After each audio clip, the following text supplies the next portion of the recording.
குலதெய்வ குற்றம் நீங்க பெரிய பெரிய கோவிலுக்கு செல்ல வேண்டும் என்ற அவசியம் இல்லை. தொடர்ந்து 3 பௌர்ணமி தினத்தில் உங்கள் குல தெய்வ கோவிலுக்கு சென்று வழிபட்டாலே போதும். குல தெய்வ வழிபாடு எப்போதும் சிறந்தது.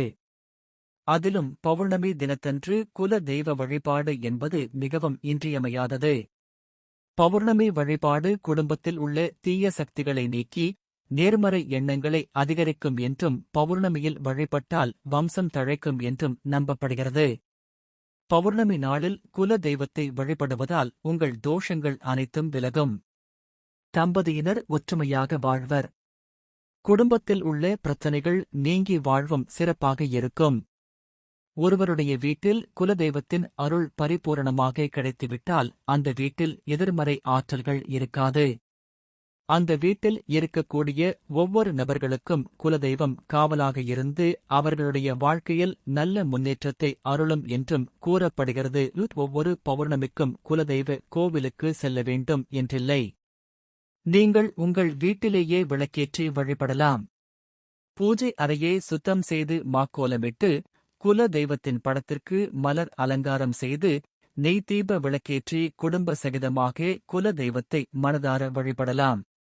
தீபமேற்றியவுடன் குல தெய்வத்தின் பெயரை 108 முறை பயபக்தியுடன் உச்சரிக்க வேண்டும்.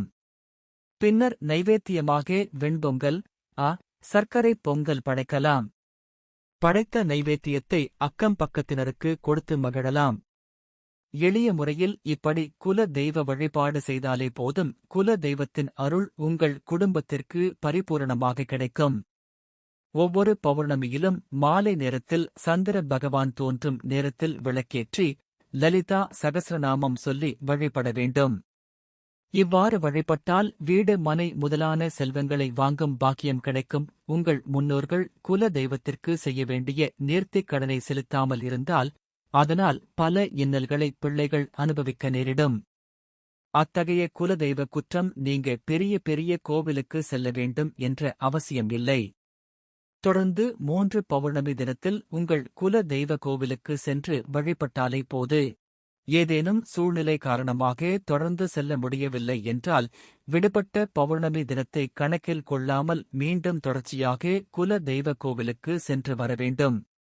சிலருக்கு குல தெய்வமே தெரியாமல் இருக்கும். அதனால் நேர்த்திகடன் செலுத்த முடியாமல் பல இன்னல்களை சந்தித்துக் கொண்டிருப்பார்கள்.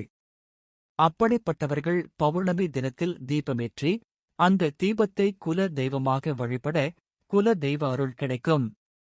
நேர்த்திக்கடன் செலுத்தாத குற்றம் நீங்கி அவர்களின் வாழ்வும் வளம் பெறும் என்பது நம்பிக்கை.